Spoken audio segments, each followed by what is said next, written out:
प्यारे विद्यार्थियों, आपको पता है हम आपको पाठ पढ़ा रहे थे अतीत में दबे पांव, और किताब का नाम है बेतान और कक्षा 12। इसके जो लेखक हैं बच्चों, ओम थानवी जी हैं। और मैंने आपको पहले भी बताया है, इसका जो फर्स्ट पार्ट मैंने बनाया था उसमें आपको समझाया है।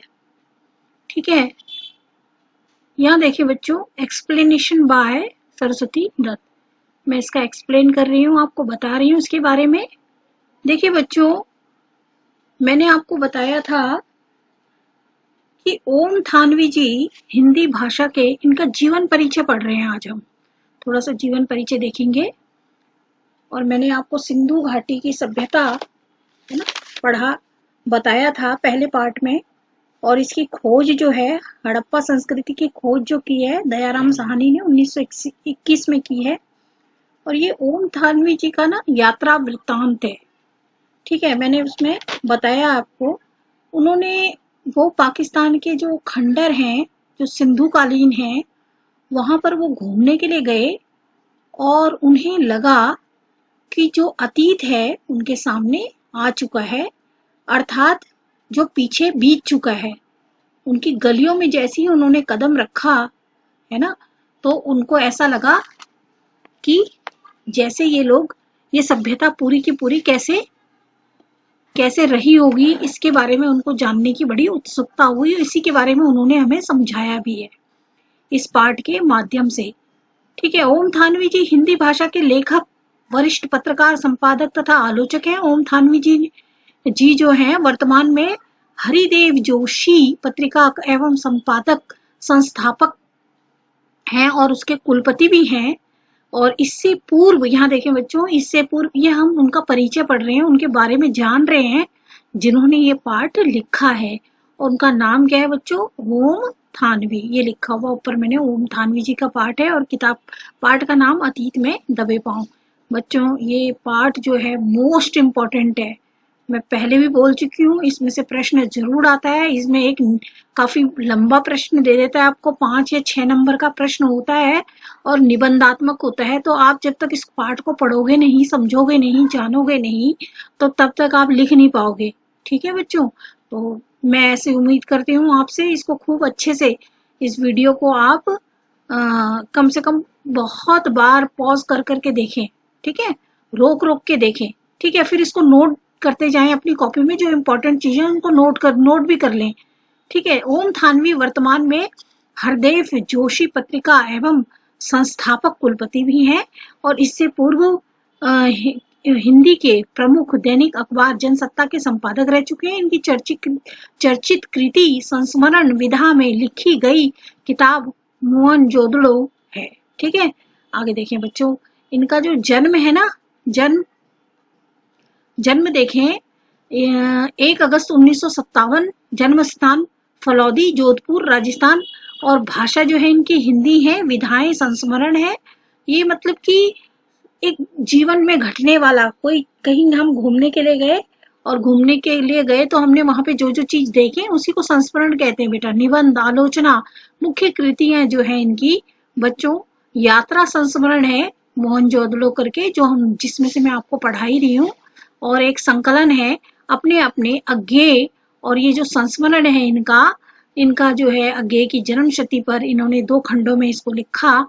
और इनको सम्मान भी मिले हैं बच्चों, शमशेर सम्मान मिला है इनको, सार्क सम्मान और केंद्रीय हिंदी संस्थान सम्मान 1977 में बीकानेर के नेर में छात्र जीवन के दौरान श्री थानवी जी ने पत्रकारिता की शुरुआत की थी। व्यवसाय प्रशासन में एमकॉम करने के बाद वे 1980 में जयपुर से निकलने वाली पत्रिका के समूह से जुड़े और साप्ताहिक इतवारी पत्रिका और फिर राजस्थान पत्रिका के बीकानेर संस्मरण के संपादकीय प्रभारी रहने के बाद 1979 में इंडियन एक्सप्रेस समूह से जुड़ते हुए जनसत्ता के संस्थानीय संपादक होकर वो चंडीगढ़ चले गए। ठीक है, 26 साल बाद 2015 में श्री थानवी जी जनसत्ता की सेवा से निवृत्त हो गए। फिर कुछ समय के लिए विजिटिंग प्रोफेसर के रूप में जवाहरलाल नेहरू विश्वविद्यालय JANU centre for media studies में पत्रकारिता का अध्ययन अध्यापन किया। ठीक है, आगे देखो बच्चों, देखें, मीडिया के विभिन्न रूपों, पत्र पत्रिकाओं, रेडियो, टेलीविजन, ऑनलाइन पोर्टल और सोशल मीडिया आदि को उन्होंने अपनी अभिव्यक्ति का माध्यम बनाया। श्री थानवी ने देश और विदेश के अनेक विश्वविद्यालयों और शैक्षणिक संस्थाओं में पत्रकारिता, भाषा, पर्यावरण, अन्य विषयों पर व्याख्यान भी दिए। उन्होंने लेक्चर भी दिए बच्चों। इनमें दिल्ली विश्वविद्यालय में उन्होंने लेक्चर दिया, JNU जो विश्वविद्यालय वहां भी लेक्चर दिया, जामिया मिलिया इस्लामिया में और अलीगढ़ मुस्लिम विश्वविद्यालय, और इसके साथ साथ अनेक भारतीय विश्वविद्यालय के साथ साथ उन्होंने क्या करा, जो एक विश्वविद्यालय है पोलैंड और भारतीय विद्या भवन न्यूयॉर्क, उन्होंने विदेशों में भी अपने भाषण दिए, व्याख्यान दिए। और एशियाटिक सोसाइटी जैसे प्रतिष्ठित संस्थान भी इसमें शामिल हैं। अतीत में दबे पांव जो इनका जो निबंध है, ये जो इनका बच्चों निबंध है, ये संस्मरण है, जिसमें ओम थानवी जी ने मोहनजोदड़ो जो कि सिंध प्रांत में स्थित है बच्चों, और वर्तमान में पाकिस्तान के, और हड़प्पा जो स्थित है वो पंजाब में स्थित है, बताया कि ये जो शहर है दुनिया के सबसे प्राचीन शहर है, जो कि आज खंडरों के रूप में दिखाई पड़ते हैं। ये शहर दुनिया के सबसे बढ़िया और सुनियोजित शहर है। ठीक है बच्चों, ऐसा आपको मैं इसमें जो है ओम थानवी जी ने बताया। ये बहुत ही कैसे शहर थे, दुनिया यानी विश्व के ये सबसे जो है पुराने शहर है, जो कि भारत में स्थित है। कहाँ स्थित है? जो है ये मोहनजोदड़ो तो सिंध प्रांत पाकिस्तान में चला गया, और हड़प्पा जो है ये जो शहर है ये पंजाब में है, और ये बहुत ही बढ़िया और सुनियोजित ढंग से व्यवस्थित रूप से थे, ऐसा पुरातत्वविद यानी इतिहासकार मानते हैं। अतः लेखक भी इनकी सुंदरता तथा महानता को देखने के लिए गया, है ना, जहाँ हजारों की तादाद में पर्यटक जाते हैं घूमने के लिए, इसको देखने के लिए, इन दोनों शहरों को देखने के लिए। वहीं जो क्योंकि ये दुनिया के पहले शहर हैं व्यवस्थित, वहीं इनका वर्णन लेखक ने अपने संस्मरण में किया है, इस पाठ में किया है, जिसका नाम है अतीत में दबे पांव। ये शहर जो है बच्चों 200 हेक्टेयर में फैला हुआ था, लगभग 5000 वर्ष पूर्व था ये शहर था, जो कि एक महानगर हो रहा होगा। लेखक ने अपने विचार इस संस्मरण के द्वारा हमारे सामने रखे हैं। यह पाठ हमें हमारे प्राचीन सभ्यता के बारे में ज्ञान को बढ़ाता है, साथ ही साथ हमें उस समय में प्रचलित जीवन शैली के बारे में बताता है। यह पाठ हमें अपने पूर्वजों के बारे में गूढ़ जानकारी भी देता है, वो कैसे रहते थे, किस तरह का खान पान था, किस तरह की मुद्रा यूज करते थे, क्या पहनते थे, और क्या खेती करते थे, नहीं करते थे, उस समय किस किस चीज का उन्होंने आविष्कार किया था। उस समय को जब हम देखते हैं, उन शहरों को देखते हैं, तो बिल्कुल बहुत ही व्यवस्थित वहां पे जो है नालियां थी बड़ी बड़ी, और बड़े बड़े मकान थे, और उनका जो बहुत ही सुंदर ढंग से उनकी जो है हमें व्यवस्था देखने के लिए मिलती है, जो कि आज के शहरों को भी मात दे जाती है। ऐसी व्यवस्था उस टाइम में की हुई थी। किसने की हुई थी? किसने की हुई थी बच्चों? हड़प्पा और मोहनजोदड़ो के शहरों में देखने के लिए हमें मिलती है। खंडरों के रूप में जो पुरातत्व विभाग के जो इतिहासकार है, जब उन्होंने इसकी खोज की, तब उन्होंने, जब राखलदास बनर्जी और दयाराम साहनी जी ने जब इनकी खोज की कि 1921-1922 में, तब पता चला कि वहां पर ऐसी ऐसी वस्तुएं मिली हैं जिनका की देखकर अचंभा हो जाता है। देखें, प्राचीन भारत की सबसे महान सभ्यता में से एक हड़प्पा सभ्यता है। कहें इसको सिंधु घाटी की सभ्यता भी बोलते हैं। और इसके अंत, अब बच्चों आप पूछोगे कि इतनी बड़ी सभ्यता जिसमें कि बहुत ही सुंदर सुंदर, मैंने बताया आपको कि वो लोग किस तरह से रहते थे, क्या खान पान था, और वहां पर कोई राजतंत्र नहीं था, वहां पर किसी राजा का शासन नहीं था, और वो बड़े ही शांति प्रिय लोग थे, अनुशासन में रहते थे। वहां उन्होंने बहुत सारे अनाज को उगाते। तो ये इतनी बड़ी सभ्यता का अंत कैसे हुआ होगा? क्योंकि वहां पे एक छोटी बस्ती थी, कच्ची बस्ती, जहाँ पे गरीब लोग रहा करते थे, एक ऊंची बस्ती थी जहाँ पर कि बहुत उच्च वर्ग के लोग, अमीर लोग रहा करते थे।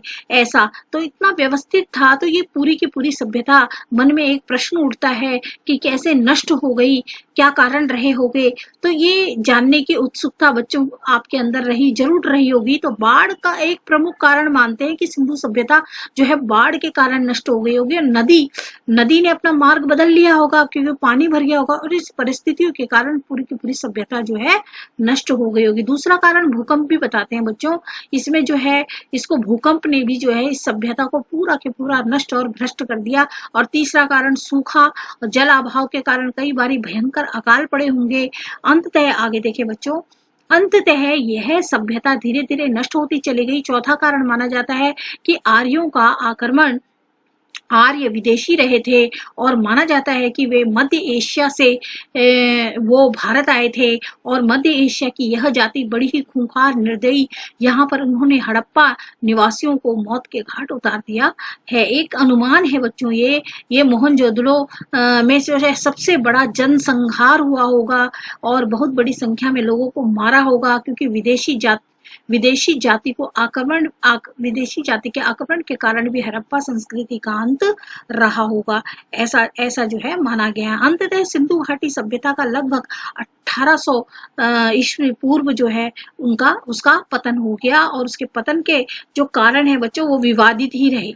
हम पढ़ रहे हैं बच्चों, देखो कक्षा 12 अतीत में दबे पांव, और लेखक जो हैं इसके ओम थानवी हैं। हड़प्पा सभ्यता के पतन के कारण को जानने के लिए हमें जो है कोई सटीक या ठोस या निश्चित साक्ष्य भी नहीं मिलते। इतिहासकार इसके पतन के लिए जो है अनुमानतः बाढ़, भूकंप और यानी क्वेटा जैसे भूकंप यानी बड़े भूकंप को सभ्यता को नष्ट भ्रष्ट कर दिया होगा, ऐसा मानते हैं। इसमें एक प्रसिद्ध इतिहासकार रहे हैं जिनका नाम है U.R. कैंडी के अनुसार सिंधु सभ्यता के पतन का कारण प्राकृतिक विपत्ति एवं मलेरिया जैसी कोई महामारी रही होगी।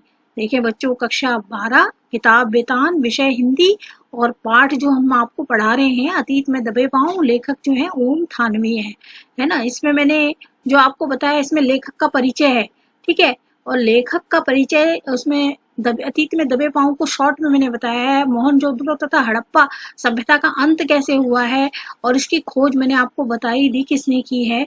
अब जो है हम थोड़े से इसके प्रश्न जो है डिस्कस कर लेते हैं। प्रश्न देखो बच्चों, अतीत में दबे पांव पाठ में वर्णित बौद्ध स्तूप का वर्णन कीजिए।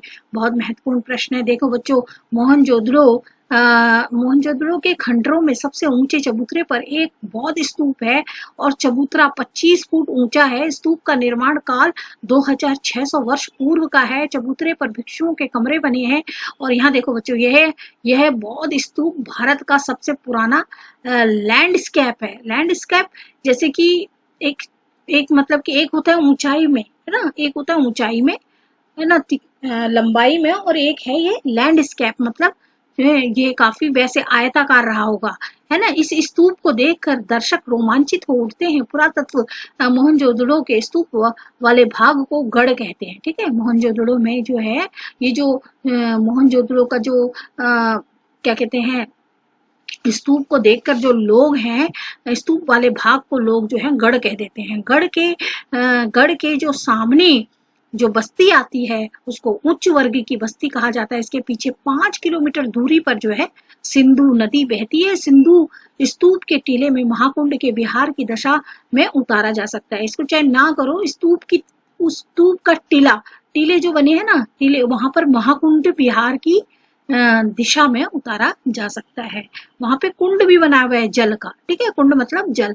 देखो मोहनजोदड़ो के खंडरों को देखकर लेखक को किस गांव की याद आती है और क्यों आती है? देखो 2011 में पूछा है, मोहनजोदड़ो के खंडरों को देखकर लेखक को राजस्थान के गांव कुलधरा की याद आती है, क्योंकि जैसलमेर के मुहाने पर पीले पत्थर के घेरों वाले इस खूबसूरत गांव में एकदम एक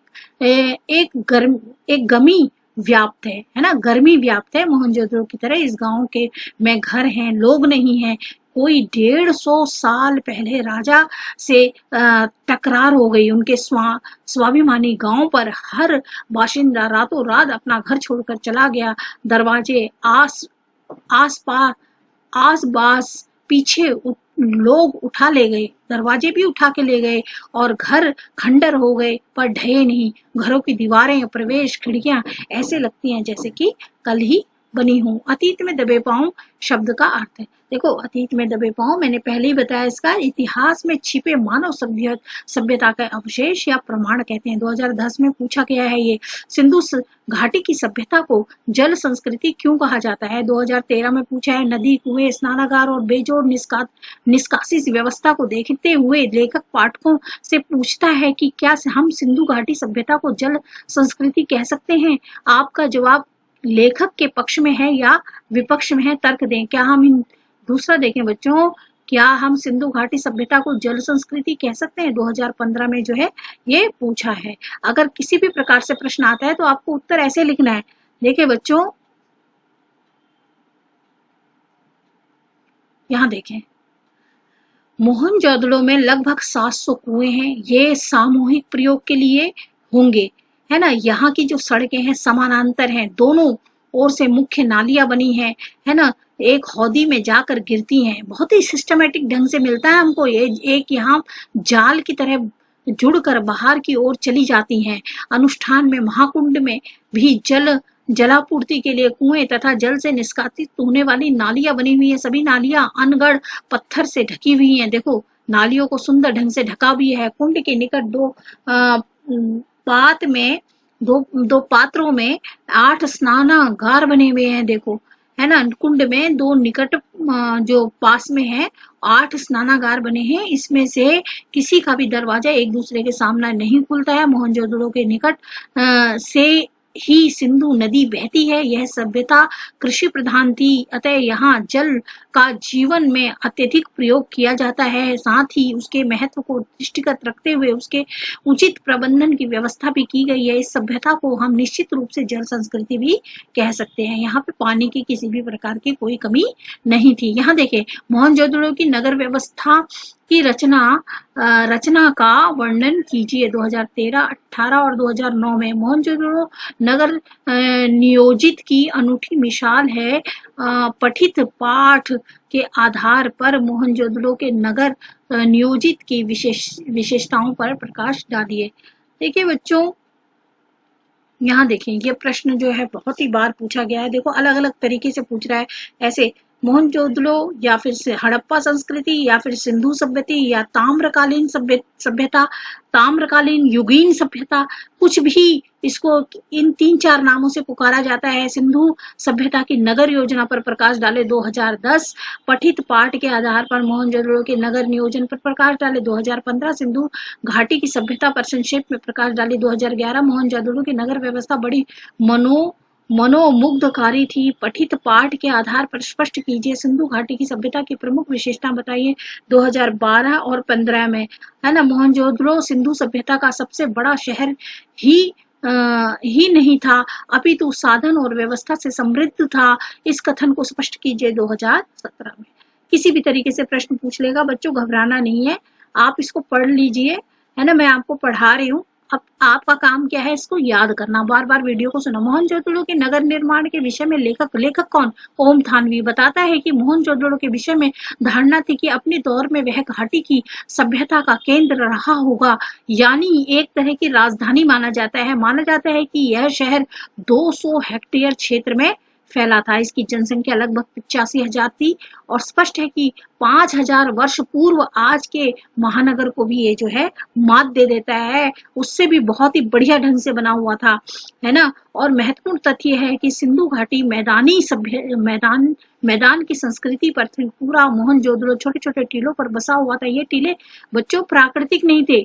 एक थोड़ा सा ऊंचाई, टीला मतलब खुदी ऊंचाई, यानी पक्की ईंटों से इनको बनाया गया था। थोड़ा सा इसलिए बनाया था क्योंकि ये जो नगर थे बच्चों नदी के किनारे थे, और नदी के किनारे में ऐसा होता है कि पानी भरने का डर होता है, ताकि कभी, और इसीलिए इन अपने अपने घरों को इन्होंने थोड़े थोड़े टीलों पर बना लिया, थोड़ा ऊंचाई पर बना लिया, ताकि पानी अंदर ना जा सके, यानी पसर मतलब अंदर ना चला जाए। नगर नियोजन की मोहनजोदड़ो की अनूठी मिसाल है ना। इस कथन का मतलब आप बड़े चबूतरे से नीचे की तरफ देखते हुए सहज ही भांप सकते हैं। वहां पर बहुत ही सुंदर चबूतरा भी बना हुआ है। इमारतें भले ही खंडरों में बदल चुकी हैं, मगर शहर की सड़कें कैसी हैं बच्चों? काफी चौड़ी और हाँ, इसमें सड़कें जो हैं कामोवेश एकदम बिल्कुल चौड़ी हैं, लंबी हैं और क्या कहते हैं सीधी हैं, आड़ी हैं।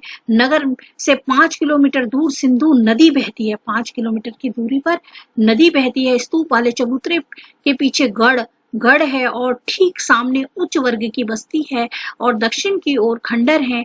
और यह खंडर कामगारों की बस्ती है ना। जैसे कोई गरीब है, मजदूर है जो काम वगैरह करते थे हैं। और उच्च वर्ग की अलग बस्ती बनाई है, जो पैसे वाले लोग हैं उनकी अलग है, जो गरीब लोग हैं उनकी बस्ती अलग बनी है। सामूहिक स्नान तथा विभिन्न अनुष्ठानों के लिए 40 फुट लंबा और 25 फुट चौड़ा और 7 फुट गहरा कुंड भी है। कुंड है ना, कुंड किसमें, स्नान जिसमें पानी होता है ना उसको कुंड कहते हैं। उत्तर दक्षिण में सीढ़ियां उतरती हैं। इसके विपरीत कि इसके विपरीत देखो, इसके 3 तरफ साधुओं के कक्ष हैं। उत्तर में 2 पंक्तियों में 8 स्नान घर हैं। कुंड में पानी निकालने के लिए नालियां हैं। कुंड की दूसरी ओर विशाल कोठार है। ठीक है, कोठार बने हुए हैं, है ना। कोठारों में तो अनाज भी होता है। कुंड के उत्तर दक्षिण में एक बहुत लंबी सी इमारत है जिसमें दालान और वो बरामदे हैं, है ना, जिसमें अनाजों को रखते होंगे। दक्षिण में एक 20 खंभों वाला मकान है। सड़कों की चौड़ाई 33 फुट तक रखी है। गली की सड़कें 9 से 12 फुट तक चौड़ी हैं।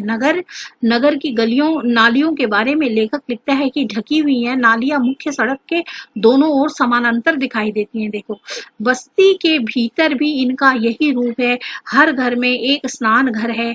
घरों के भीतर से पानी या मैल की नालियां बाहर हौदी तक आती हैं, फिर नालियों के जाल से जुड़ जाती हैं और कहीं कहीं वे खुली भी हैं पर ज्यादातर बंद है। वहां पर जाली भी लगी हुई है। स्वास्थ्य के प्रति मोहनजोदड़ो के बाशिंदों मतलब वहां के लोग है ना, सरोकार का बेहतर उदाहरण है कि बहुत ही ढंग से रहते थे वहां के लोग, व्यवस्थित ढंग से रहते थे, सिस्टमेटिक ढंग से रहते थे, है ना। बस ये नहीं कि नालियां खुली हैं, गंदी संदी हैं। बस्ती के भीतर छोटी सड़कें हैं जिसमें छोटी गलियां हैं। छोटी सड़कें 9 से 12 फुट तक की हैं। इमारतों से पहले जो चीज ध्यान में खींचती है बच्चों, जो ध्यान खींचती है हमारा, वो कुओं का प्रबंधन है। कुओं पर पकी हुई एक आकार की ईंटों से बनी हुई है। ये जो कुएं बने हुए हैं वो पक्की ईंटों से बने हुए हैं। मोहनजोदड़ो के घरों के बारे में लेखक यहाँ देखो, लेखक लिखता है कि घर छोटे भी हैं और बड़े भी हैं, दोनों प्रकार के घर हैं। ठीक है, लेकिन सब घर एक कतार में है, लाइन से हैं। ठीक है, ज्यादातर घरों का आकार जो है तकरीबन 30 फुट का होगा। देख लो, कुछ इससे दुगने और तिगुने आकार के भी होंगे। देखो, इतने बड़े घर तो आजकल शहरों में तो इम्पॉसिबल है। इनकी वास्तु शैली कामोवेश एक सी प्रतीत होती है। व्यवस्थित और नियोजित शहर में शायद इनका कोई भी नगरवासियों पर लागू हो। इस दृष्टि से नगर सुनियोजित और सुव्यवस्थित है। आशा कर रही हूँ आपको समझ में आया होगा।